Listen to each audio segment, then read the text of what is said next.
നമസ്കാരം എല്ലാ പ്രിയപ്പെട്ട പ്രേക്ഷകർക്കും ഹലോ ഡോക്ടറിലേക്ക് സ്വാഗതം. അമിത രക്തസമ്മർദ്ദം വൃക്കകളുടെ ആരോഗ്യത്തെ എങ്ങനെ ബാധിക്കുന്നു എന്നതിനെക്കുറിച്ചാണ് ഇന്ന് ഹലോ ഡോക്ടർ സംസാരിക്കുന്നത്.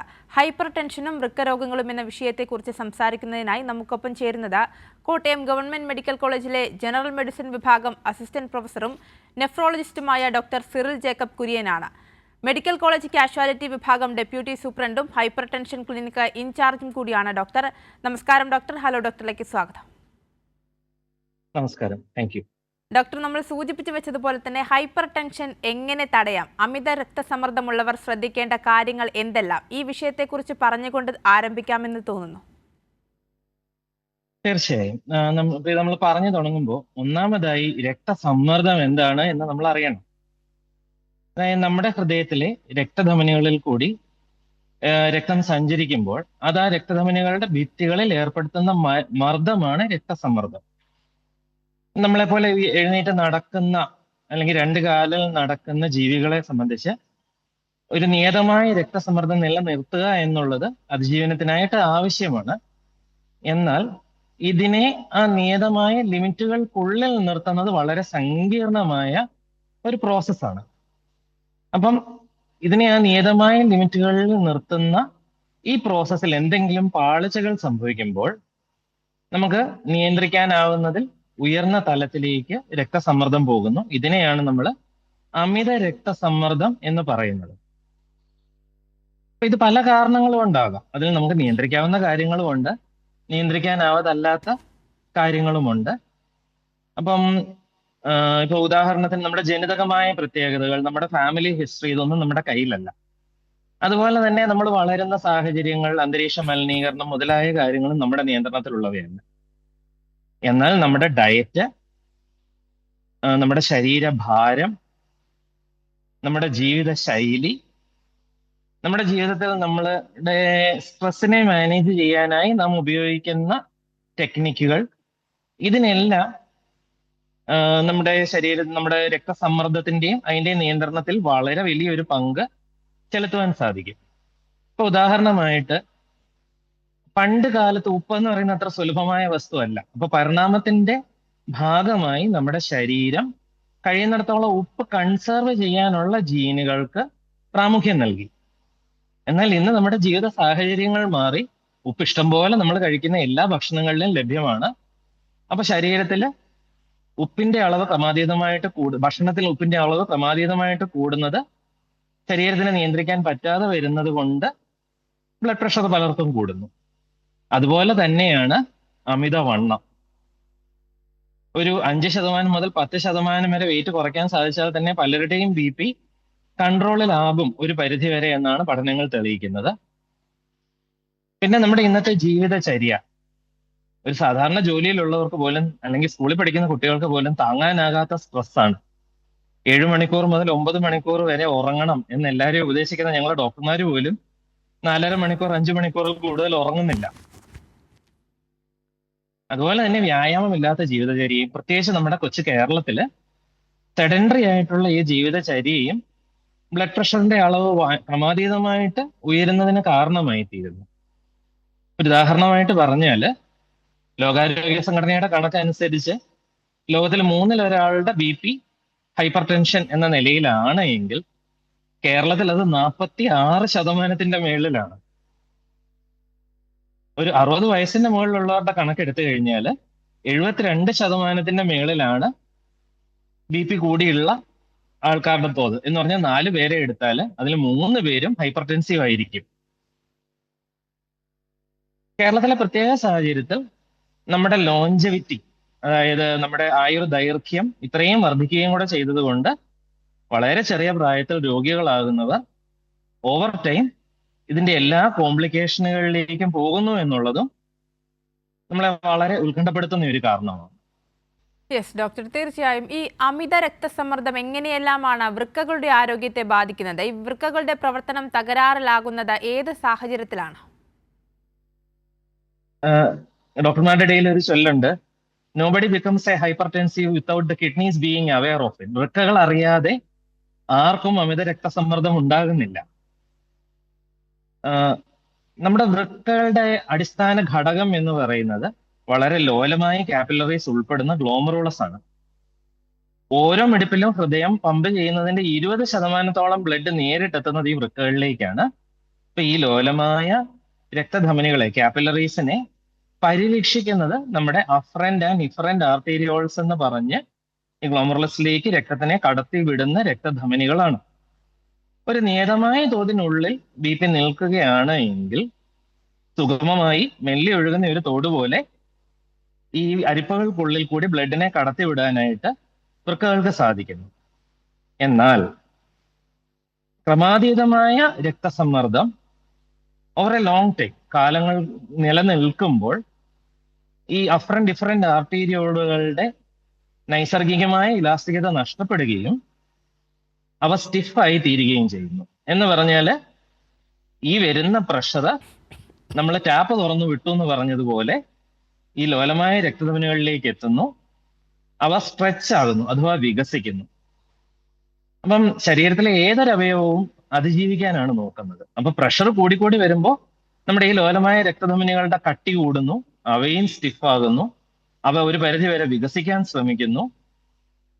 അപ്പോൾ ഈ ഗ്ലോമറുലൈകൾക്ക് കേടുപാടുകൾ സംഭവിക്കുകയും അരിപ്പകൾക്ക് കേടുണ്ടായി ആൽബമിൻ പോലെയുള്ള തന്മാത്രകൾ വൃക്കകൾക്കുള്ളിലേക്ക് അരിച്ചിറങ്ങുകയും ചെയ്യുന്നു. And over A long time ഇത് വൃക്കകൾക്ക് ഡാമേജ് ഉണ്ടാക്കുന്നു, ആൾക്കാർ രോഗികളായി മാറുന്നു. കൗതുകരമായ വസ്തുത, ഹൈപ്പർ ടെൻഷൻ വൃക്കരോഗം ഉണ്ടാക്കുന്നു എന്ന് പറയുന്നത് പോലെ പലതര കാരണങ്ങളാൽ ഉണ്ടാകുന്ന വൃക്കരോഗങ്ങൾ കാരണവും ശരീരത്തിലെ രക്തസമ്മർദ്ദം അനിയന്ത്രിതമാവണ്ണം ഉയരാവുന്നതാണ്. യെസ് ഡോക്ടർ, എന്തെല്ലാം തരത്തിലുള്ള വൃക്കരോഗങ്ങൾ ഇതുമൂലം വരാനുള്ള സാധ്യതയുണ്ട്? എപ്പോഴാണ് വൃക്കകളുടെ പ്രവർത്തനത്തെ ഇത് ബാധിക്കുന്നത്? ഒരു 10, 20, 30 വർഷത്തോളം അനിയന്ത്രിതമായ അമിത രക്തസമ്മർദ്ദം തുടരുകയാണ് എങ്കിൽ ഞാൻ നേരത്തെ പറഞ്ഞതുപോലെ നമ്മുടെ ഗ്ലോമറുലയിലെ ലോലമായ രക്തധമനികൾ സ്റ്റിഫ് ആവുകയും അവയ്ക്ക് കേടുപാടുകൾ സംഭവിക്കുകയും പ്രോട്ടീൻ തന്മാത്രകൾ ലീക്ക് ചെയ്യുകയും ചെയ്യുന്നതിൽ കൂടി വൃക്കകൾക്ക് കേട് സംഭവിക്കുകയും വൃക്കകളിലേക്കുള്ള രക്തയോട്ടം കുറയുകയും അതിന്റെ കാപ്പിലറി ഡെൻസിറ്റി കുറയുകയും ചെയ്യുന്നതിലൂടെ വൃക്കകൾ ക്രമേണ ശോഷിക്കുകയും, ഇപ്പോ ഞാൻ രോഗികളോട് പകുതി തമാശയായി പറയുന്നത് പോലെ 60 വയസ്സുകാരന്റെ വൃക്കയ്ക്ക് ഒരു 75 വയസ്സ് പ്രായമുള്ള ഒരു അവസ്ഥയിലേക്ക് എത്തിച്ചേരുകയും ചെയ്യും. എന്നാൽ പ്രാഥമികമായി വൃക്കരോഗമുള്ള ഒരാളിൽ വൃക്കരോഗത്തിന്റെ ഫലമായിട്ട് അമിതമായി പ്രോട്ടീൻ നഷ്ടപ്പെടുന്ന അവസ്ഥ ഉണ്ടാകുകയോ വൃക്കകൾക്ക് സ്കാറിങ് ഉണ്ടാകുകയോ ചെയ്യുന്ന അവസരത്തിൽ പലതരം മാർഗങ്ങളിലൂടെ വൃക്കരോഗം കൊണ്ട് തന്നെ ബ്ലഡ് പ്രഷർ കൂടി തുടങ്ങുകയും ചെയ്യുന്നു. യെസ് ഡോക്ടർ, അതുപോലെ തന്നെ ഈ ഹൈപ്പർ ടെൻഷൻ ഉള്ളവർ വൃക്കകളുടെ ആരോഗ്യം സംരക്ഷിക്കുന്നതിന് ശ്രദ്ധിക്കേണ്ട കാര്യങ്ങൾ എന്തൊക്കെയാണ്? പൊതുവെ എല്ലാവർക്കും ഉണ്ടാകുന്ന ഒരു സംശയം കൂടിയാണത്. ഇപ്പം ഹൈപ്പർ ടെൻഷൻ ഉണ്ടാകുന്ന വൃക്കകളുടെ ആരോഗ്യത്തെക്കുറിച്ച് ചിന്താകുലരാകുന്നത് തീർച്ചയായും സ്വാഭാവികമാണ്. പ്രധാനമായും ഇത് വളരെ ചെറിയ പ്രായത്തിൽ, ഒരു 20 വയസ്സ് മുതൽ 39 വയസ്സിന് മുമ്പ് ഹൈപ്പർ ടെൻസീവ് ആകുന്ന ആൾക്കാരിലാണ് ഇതിന് കൂടുതൽ സിഗ്നിഫിക്കൻസ് ഉള്ളത്. ഏകദേശം 11.9% ആളുകൾ നമ്മുടെ നാട്ടിൽ 20 വയസ്സിനും 39 വയസ്സിനും ഇടയിൽ അമിത രക്തസമ്മർദ്ദം ഡെവലപ്പ് ചെയ്യുന്നു. ഇവർക്ക് എടുക്കാവുന്ന മുൻകരുതലുകൾ എന്ന് പറയുന്നത്, ഏറ്റവും സിമ്പിളായി പറഞ്ഞാൽ ജീവിതത്തിലെ സ്ട്രെസ് കുറയ്ക്കാൻ ശ്രമിക്കുക. അതിപ്പോ യോഗയാവാം, അല്ലെങ്കിൽ ഈ പറഞ്ഞ പോലെ ഒരു 7 മണിക്കൂർ മുതൽ 9 മണിക്കൂർ വരെ ദിവസേന ഉറങ്ങുന്നതാകാം, ബ്രീത്തിങ് എക്സസൈസസ് ആകാം. തീർച്ചയായും നമ്മുടെ സെഡൻഡറി ലൈഫ് സ്റ്റൈലിന് ഒരു മാറ്റം ആവശ്യമാണ്. രക്തസമ്മർദ്ദം ഉള്ളവർ തന്നെയല്ല, എല്ലാവരും തന്നെ ഒരു ആഴ്ചയിൽ 150 മിനിറ്റുകളെങ്കിലും, എന്ന് പറഞ്ഞാൽ ഒരു ദിവസത്തിൽ ഒരു 20-30 മിനിറ്റുകളെങ്കിലും മോഡറേറ്റ് എയറോബിക് എക്സർസൈസസ് ചെയ്യേണ്ടത് അത്യാവശ്യമാണ്. മോഡറേറ്റ് എയറോബിക് എക്സർസൈസസ് എന്ന് പറഞ്ഞാൽ നമുക്ക് അത്യാവശ്യം ഒന്ന് കിതയ്ക്കുന്ന ഒരു വേഗത്തിൽ ഒരു 20 മുതൽ 30 മിനിറ്റ് വരെ നടക്കുകയോ അതിന് തുല്യമായ എയറോബിക്സോ അത് സമാനമായ വ്യായാമങ്ങൾ ചെയ്യേണ്ടതാണ്. ഇത് കൂടാതെ ശരീരത്തിന്റെ മസിൽ സ്ട്രെങ്ത് നിലനിർത്താനായി റെസിസ്റ്റൻസ് ട്രെയിനിങ്ങും ചെയ്യുന്നത് നല്ലതായിരിക്കും. പിന്നെ പണ്ടത്തേതിനെ അപേക്ഷിച്ച് നമുക്ക് നമ്മുടെ ശരീരഭാരം കുറയ്ക്കാനായി ആധുനികമായ ഒട്ടേറെ സങ്കേതങ്ങൾ ലഭ്യമാണ്.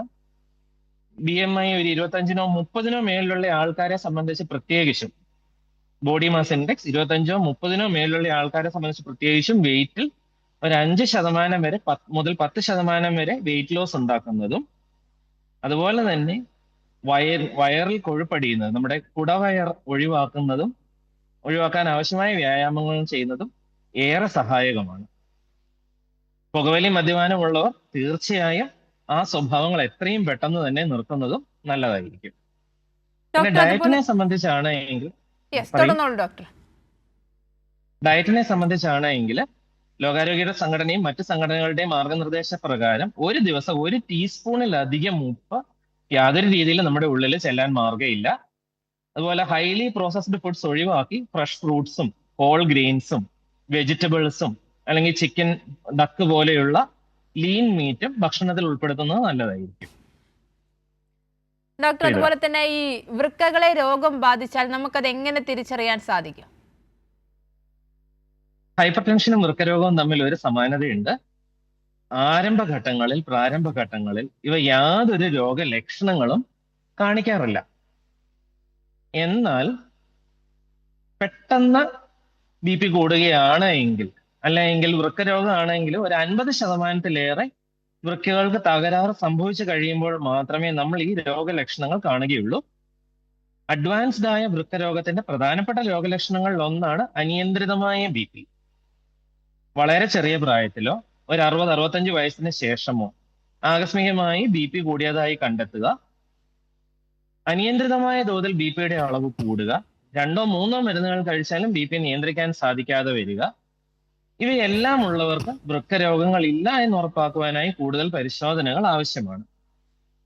അതുപോലെ വൃക്കരോഗത്തിന്റെ മറ്റ് ലക്ഷണങ്ങളായി കാലിലും മുഖത്തും നീരും, ഭക്ഷണത്തിന് രുചിയില്ലായ്മ, വിശപ്പില്ലായ്മ, രാത്രി പലതവണ ഉണർന്ന് മൂത്രം ഒഴിക്കേണ്ടി വരുന്ന അവസ്ഥ, ഇവയൊക്കെ കണ്ടുവരുന്നു. ഏതെങ്കിലും സാഹചര്യത്തിൽ ഇത് തിരിച്ചറിയാൻ കഴിയാതെ പോകാറുണ്ടോ? കാരണം രോഗം മൂർച്ഛിച്ചു കഴിയുന്ന ഒരു സാഹചര്യത്തിൽ മാത്രം ഇത് നമ്മൾ അറിയുന്ന ഒരു ഘട്ടം ഉണ്ടാകാറുണ്ടോ? തീർച്ചയായും. ഈ വൃക്കരോഗങ്ങളെ സംബന്ധിച്ചിട്ടുള്ള ഏറ്റവും ഭയപ്പെടുത്തുന്ന ഒരു കാര്യം അതാണ്. പ്രാരംഭഘട്ടങ്ങളിൽ ഞാൻ നേരത്തെ പറഞ്ഞതിൽ 50%-ലേറെ വൃക്ക തകരാറ് ഉണ്ടാകുന്ന ഒരവസ്ഥയിൽ മാത്രമേ പലർക്കും രോഗലക്ഷണങ്ങൾ ഉണ്ടായി തുടങ്ങുന്നുള്ളൂ. ഒരു വൃക്കരോഗ വിദഗ്ധന്റെ അടുക്കിലേക്ക് രോഗി എത്തുമ്പോൾ മിക്കവാറും അയാളുടെ ക്രിയാറ്റിനിൻ 4-5 കടന്നിരിക്കും. എന്ന് പറഞ്ഞാൽ വൃക്കകളുടെ പ്രവർത്തനക്ഷമത ഒരു 20%-ൽ താഴെ ആയി കഴിഞ്ഞിരിക്കും. ആ സാഹചര്യത്തിൽ നമുക്ക് ചെയ്യാനുള്ള കാര്യങ്ങൾ വളരെ പരിമിതമാണ്.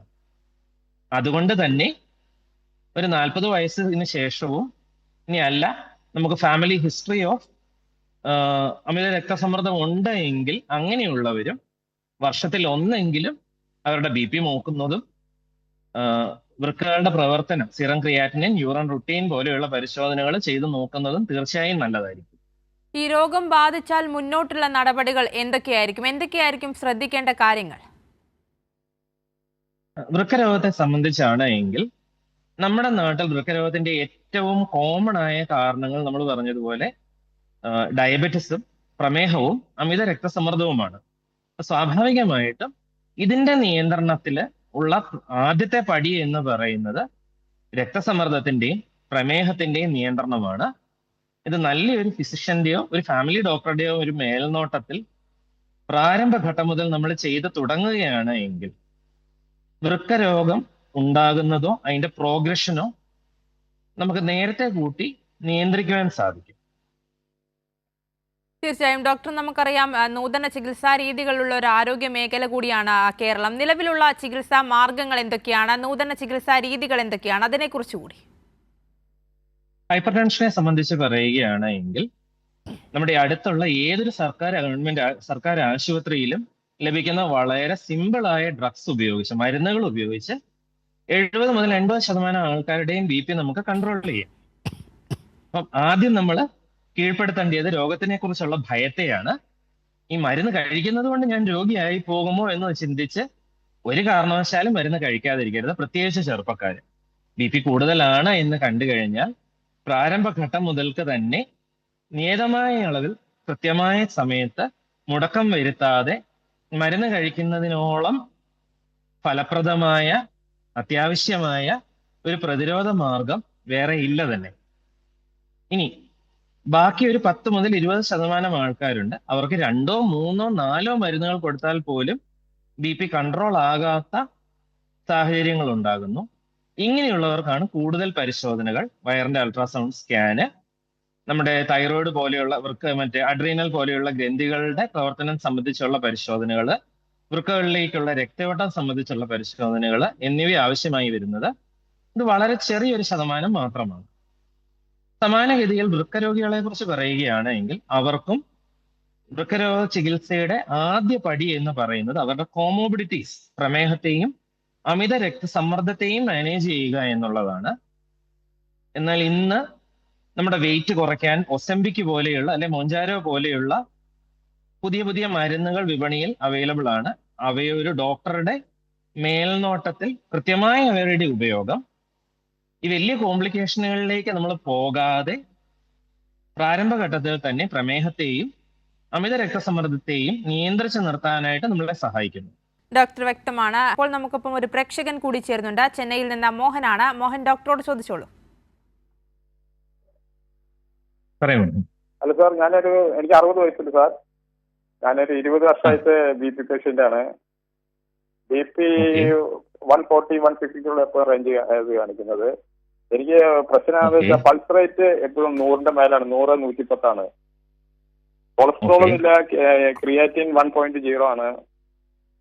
പൾസ് കുറയില്ല. ഒരു 6 മാസമായിട്ട് ഗുളിക കഴിക്കുന്നുണ്ട്. പക്ഷെ പൾസ് ഇപ്പൊ 100ന്റെ മേലാണ്, 100, 110 അതിന്റെ ഉള്ളിലാണ് റേഞ്ച് കാണിക്കുന്നത്.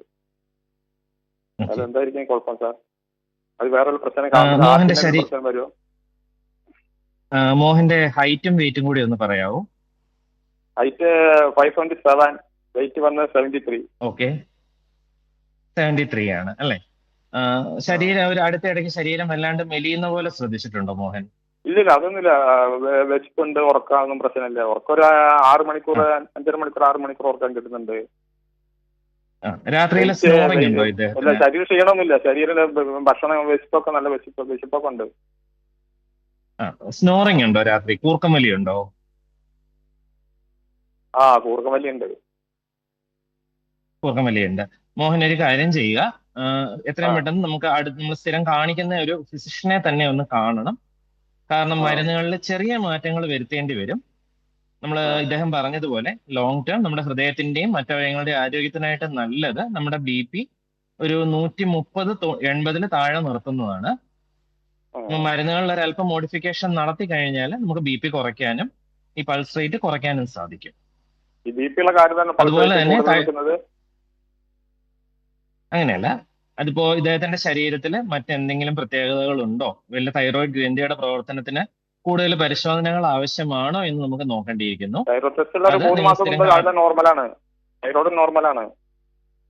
അല്ല, അതാണ്. അപ്പം നമ്മുടെ മരുന്നിൽ മാത്രം ചെറിയ മോഡിഫിക്കേഷൻ വരുത്തിയാൽ BP കൺട്രോൾ ചെയ്യാം, പൾസ് റേറ്റും കൺട്രോൾ ചെയ്യാൻ സാധിക്കും. അല്ല, അതാണ് നമ്മളിപ്പം BP ഉള്ള എല്ലാവർക്കും ഒരേ തരം മരുന്നുകളായിരിക്കത്തില്ല സമാനമായ ഫലം തരുന്നത്. നമ്മുടെ ജീവിതചര്യയും സ്ട്രെസിന്റെ ലെവലും അനുസരിച്ച് മരുന്നിൽ ചെറിയ മോഡിഫിക്കേഷൻസ് വരുത്തേണ്ടി വരും. അത് ഡോക്ടറെ കാണിച്ച് മരുന്നുകളിൽ മോഡിഫിക്കേഷൻ വരുത്തിയാൽ മതി, കുഴപ്പമില്ല, ഇത് കൺട്രോൾ ആയിക്കോളൂ.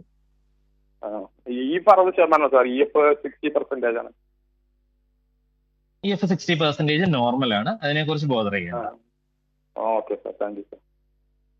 മോഹന് വ്യക്തമായെന്ന് കരുതുന്നു. ഡോക്ടർ, അതുപോലെ തന്നെ ഡയാലിസിസ്, വൃക്ക മാറ്റി വെക്കൽ തുടങ്ങിയ മാർഗങ്ങളിലേക്ക് പോകേണ്ടി വരുന്ന ഒരു സാഹചര്യം ഉണ്ടാകുന്നത് എപ്പോഴാണ് ഈ രോഗത്തെ സംബന്ധിച്ച് പറയുമ്പോൾ?